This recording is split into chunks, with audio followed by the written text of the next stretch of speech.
Today is November 4th, 2025. We look back at a journey that began with great promise.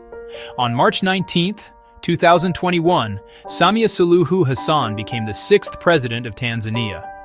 Her inauguration was a historic moment. She was the first woman to lead the nation. She was the first president to come from Zanzibar. This change came suddenly. It followed the unexpected death of President John Magufuli. His leadership style had been seen as very firm and often controversial.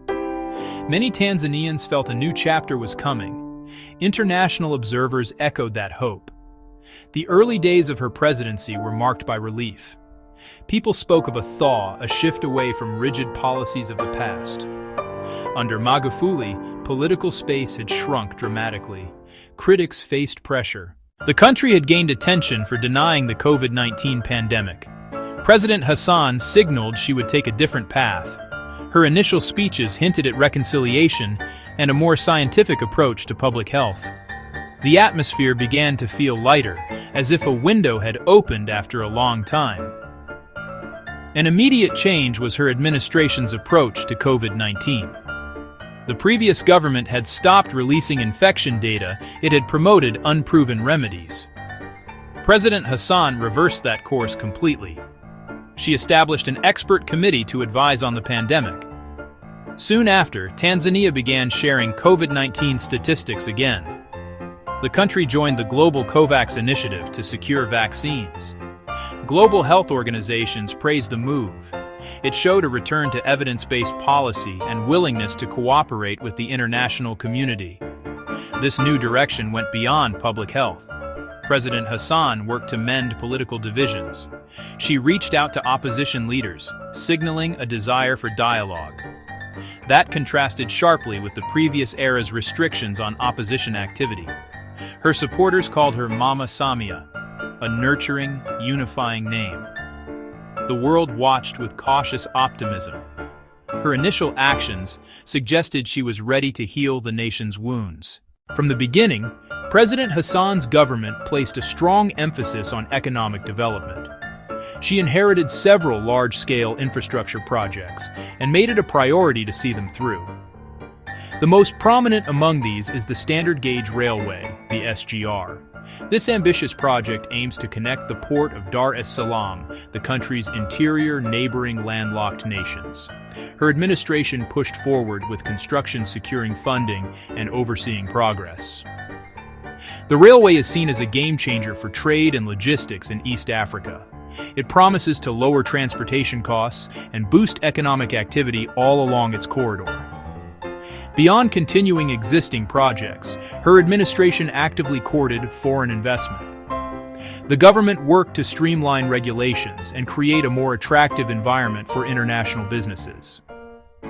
President Hassan personally championed this effort during her foreign tours, meeting with corporate executives and heads of state. Her efforts paid off. There was a noticeable increase in foreign direct investment commitments. Mining, energy, agriculture.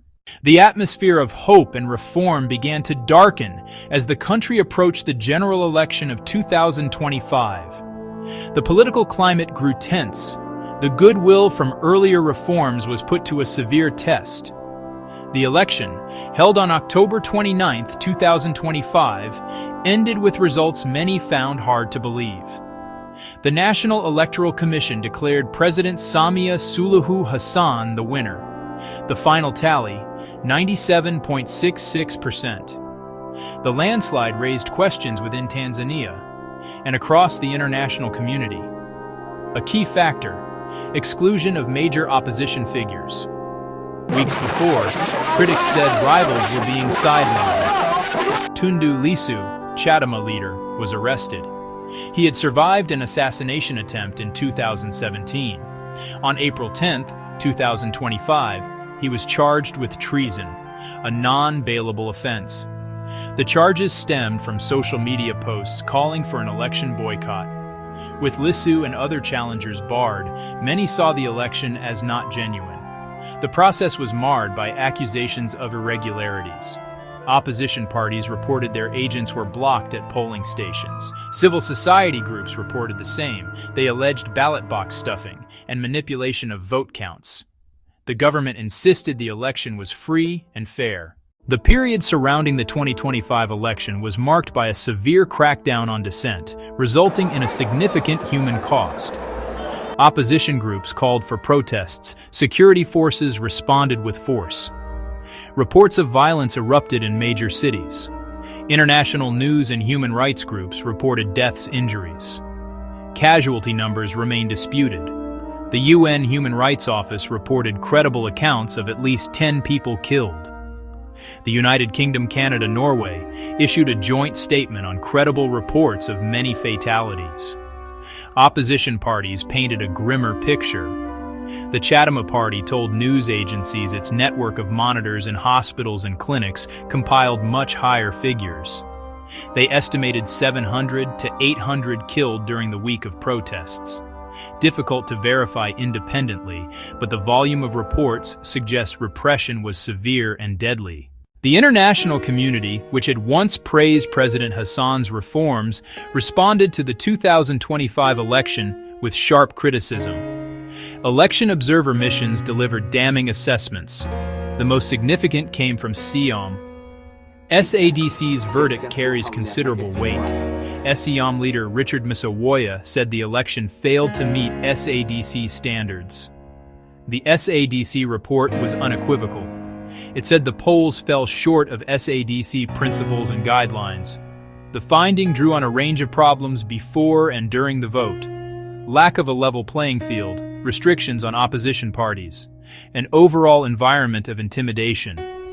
By declaring the election not credible, free, or fair, SADC sent a strong regional message. The story of Samia Suluhu Hassan's presidency from 2021 to 2025 is a tale of two Tanzania'S. It is a narrative of sharp contradictions, where initial hope for democratic renewal clashes with the harsh reality of a subsequent political crackdown. Her journey began on a note of immense promise. As Tanzania's first female president, her rise was historic. Her early actions, reversing COVID denialism, lifting media bans, re-engaging with the world, were widely praised. She was seen as a reformer, a unifying figure steering her country away from the authoritarianism of the past and toward a more open, prosperous future. However, a different picture emerged in the lead-up to and aftermath of the 2025 general election.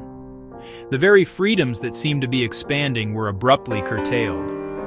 The disputed election delivered an almost 98% victory to the incumbent after key rivals were barred, signaling a dramatic authoritarian turn.